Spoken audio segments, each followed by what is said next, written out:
Welcome back to another show of Whether or Not. I'm your host, Brendan Pham, here with your forecaster, Matthew Howard. And Matthew, it's been pretty rainy this week, but we've needed the rain because the drought. Are we going to see more rain this week? We're going to have some more rain chances going into the beginning of the next week and even this weekend. So you're going to have to hold on to that rain gear for just a little bit longer before we see some drier weather. Well, I'm excited to hear about your forecast, but first, let's head over to Nature in the News.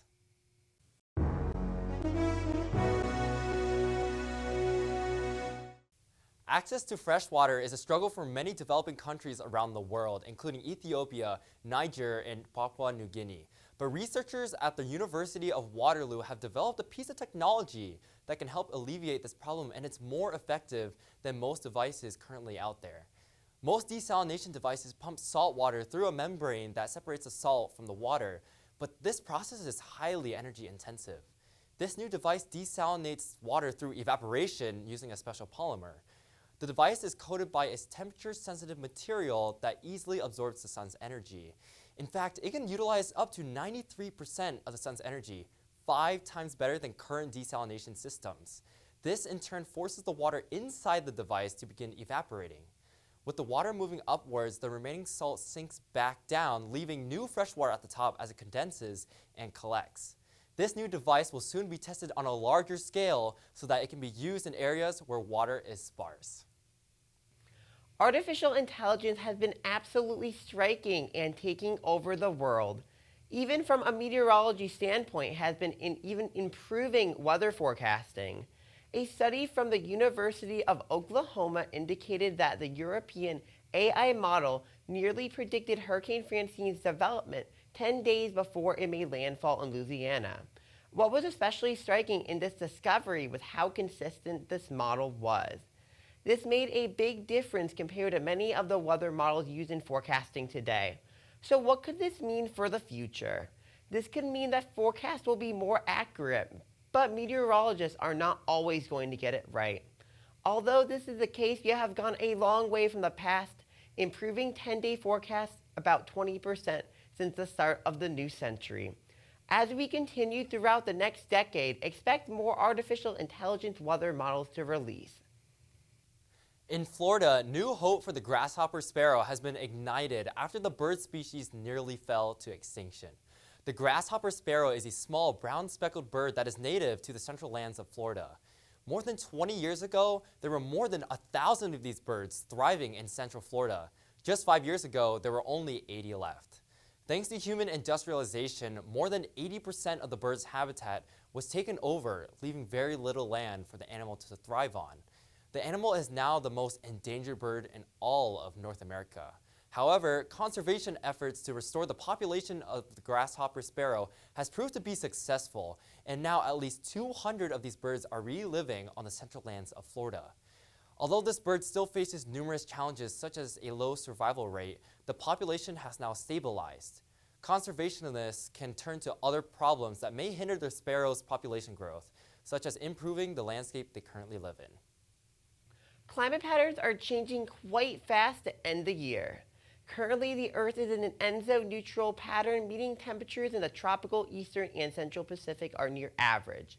According to the Climate Prediction Center, there is a 71% chance that the planet will transition into a La Nina over the next few months. La Nina occurs when temperatures are about 1 to 3 degrees Fahrenheit below average in the central and eastern equatorial Pacific Ocean, comparing to its counterparts. This climate pattern usually lasts 1 to 3 years, which is indicated by a negative ENSO index. This usually brings wetter winters and near-average temperatures for the northeast United States. In contrast, it brings colder conditions to many areas in the northwest and northern plains. As the climate changes, rising greenhouse gas levels will prevent temperatures from dropping as much as they did in the past. How fast those temperatures in the Pacific Ocean cool down will play a critical role in what the United States experiences this winter.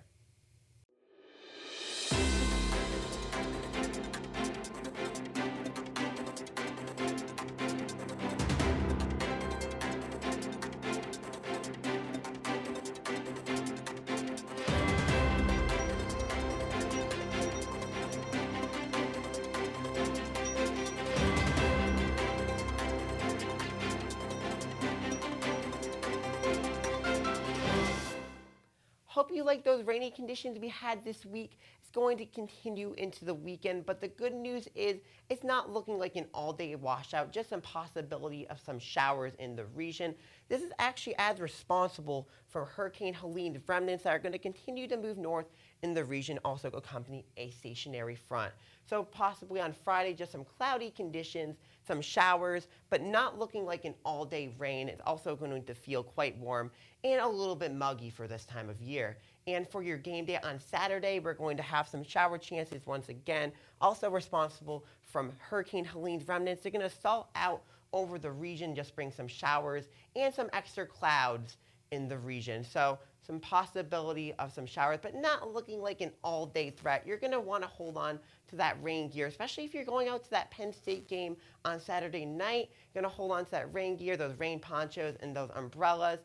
But the good news is it's not looking like any heavy rain for the region, so it will not be too bad for game day. And for your Sunday, we're going to still be talking about those showers, still going to be some rain. We're just going to keep continuing to hold on to those shower threats just about every day of the weekend, but it will not rain the whole time. It will just be some showers here and there, nothing widespread, so it's going to be overall not too bad a weekend. Not going to feel cold. It's going to be quite warm and quite muggy. And for Friday, though, we're going to have a few showers once again. Temperatures are going to be in the low 70s, just a little bit above average for this time of year. We're going to be under cloudy skies and a whole lot of moisture. And even going into Friday night, look at that low of 64 degrees, actually just a few degrees below our average high of the year. So those showers are going to continue to linger. Also going to feel quite warm and going to feel quite muggy. So you're definitely going to notice that as you go outside on Friday night. And for your Saturday, we're going to have some showers in the region once again. Temperature near 70. Those highs aren't going to creep up as much. We're going to be under a whole lot of cloud cover. But the good news is it's not looking like an all-day threat for game day, for the rain. Just some light showers and some clouds over the region. But overall, not too bad. Just make sure to bring that rain gear. And for Saturday night, we're going to have lows in the low 60s. Quite warm again with showers continuing. And for your Sunday, it's going to be showery. But that temperature of 68 is a little bit closer to our average for this time of the year. And coming up next is a feature by Caitlyn Bell on outdoor study spots. One of the best ways students here at Penn State enjoy September weather is taking advantage of the various outdoor study spots here on campus. As students are drawn outside with their books in hand, ready to absorb new ideas and engage in creative thought, they often find themselves inspired by their surroundings. To create better environments for ourselves, we must first dive into why changes in the weather have effects on students and academic performance. Mental health is a struggle for many young people across the United States, and a sudden change in temperature can lead to irritability and stress. Less sunlight in the fall and winter months pose an issue as well when finding the motivation to study. The American College Health Association reported that about 77% of college students experience some kind of psychological distress, either moderate or severe. Seasonal affective disorder is a form of depression that is common among students during specific seasons.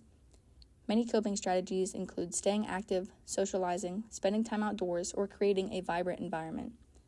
But the question remains, what strategies and resources are most effective for making the most of the final rays of sunlight as September draws to a close? Comfort is essential. Whether it's a cozy bench or a grassy patch, the environment should encourage focus and inspiration. Lighting plays a vital role in how well we engage with what we are learning. Studies have shown that students learning in well-lit, natural environments tend to achieve grades up to 25% higher than those under harsh lights of a classroom. Natural light can also improve your mood and reduce feelings of stress and anxiety. Color has a crucial role in our learning process. For example, warm colors such as red can encourage creativity and stimulate alertness, while yellow creates a positive feeling and can enhance engagement. As the leaves begin to change, fall is the perfect time of year to experience these favorable effects. And whether you are new to campus or on track to finish up, the pressure of exams and assignments can weigh heavily on one's mind. Fortunately, here at Penn State University, there are exceptional outdoor spaces that offer a refreshing break from the confines of a classroom. In the heart of campus, the Hub offers a variety of cultural, educational, social, and recreational programs. One of its standout features is the Hub Lawn, a spacious and inviting area that is ideal for gathering with friends to share ideas or collaborate on projects. As you walk past, you may see students lying out on blankets or hammocks that serve as the perfect setup. This spot seems to be very popular, especially because it is close to quick snacks and drinks, as well as other students who share similar objectives. The lively energy of fellow students all pursuing their academic goals adds to the sense of community. Another popular area of campus is the Arboretum. Penn State first set aside land in 1914, but in 2007, Charles H. Smith's pioneering $10 million gift allowed the university to start the initial phase of the H. O. Smith Botanic Gardens. The venue allows for study and research opportunities by having students and faculty use its landscapes. One of the more scenic sites, the Arboretum stretches across 370 acres and is one of the university's most beloved spaces. For students who prefer quieter surroundings, this area has secluded spots that allow you to connect with nature. The visual appeal of plants and trees can trigger a relaxation response, promoting a sense of calmness. The sudden change in weather can be hard for some, but taking time to be outside and clear your head is vital to how you perform in the classroom. Today, these areas are not just physical spaces, but a symbol of the university's commitment to student life and interaction. For Whether or Not, I'm Caitlyn Bell.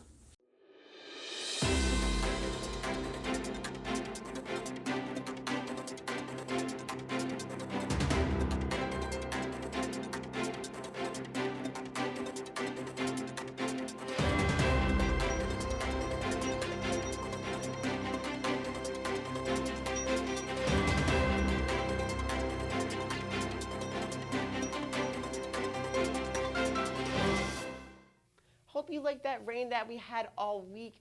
Looking to be drier in the extended, but first let's take a weekend snapshot. For Friday, temperatures are going to be in the low 70s. A few showers are possible, but not looking like an all-day washout. Even for game day, we're going to reintroduce that chance for some showers.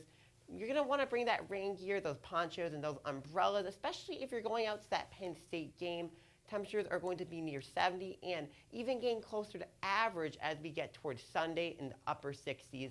Looking like not an all-day threat, but those showers are there, and we're going to see a lot of clouds in the region and a whole lot of moisture. And for even next week, Monday and Tuesday, those shower chances return. Not an all-day rain once again, but the good news is we're going to see some relief from that rain as we get towards the middle and end of the week. Those temperatures, though, are going to be a little bit closer to average, mid to upper 60s.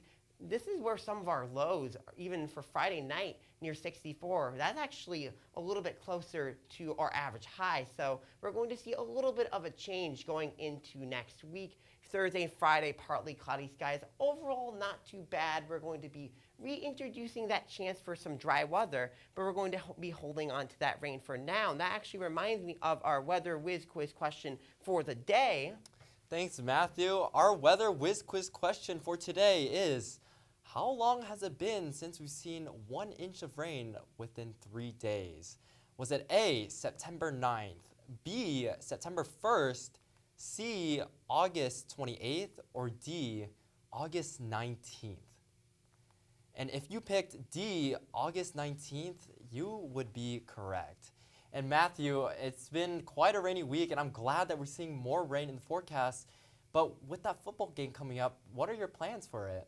Well, I will be going to the football game. I'm very excited to see Penn State take on another team, and I surely hope we win this season. It's going to be a little bit showery, but overall not too bad. It's going to be an unofficial whiteout, so I'm very excited to see the excitement of the crowd, and it's going to be a very fun game. Are you going to the game this weekend? Unfortunately, I am not going to the game. Just not a fan of football, but still going to be enjoying my weekend, spending some time, just relaxing with my friends, and I'd be interested to see how the rain treats us through the weekend and the dry weather next week. Well, that's all we have for this episode of Whether or Not. Be sure to tune in next week for our next episode.